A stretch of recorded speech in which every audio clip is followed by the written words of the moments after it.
Kikubor kibabnya.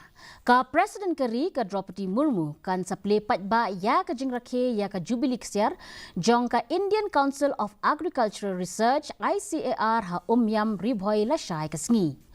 Chief Secretary uba Donald DP Walang ula pentikna ba ka Presiden Keri kan saple porda ru ya ka Farmers Expo ha ka ni ka sngi. Ka Presiden kan sawan poi ha kakat lingsun ha umroy bat nangta kan salet sya Guwahati klem darung sya Shillong.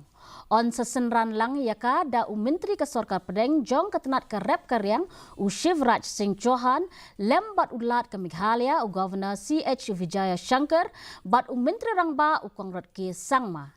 Ha kan ke Expo ke Presiden kan saya kendu ru yakin nong rep.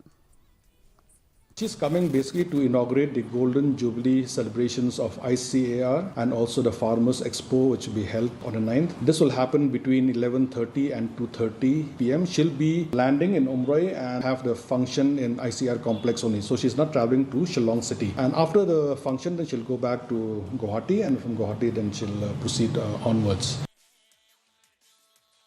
Ka tenat ka kuat ka kia kala pentikna ya ki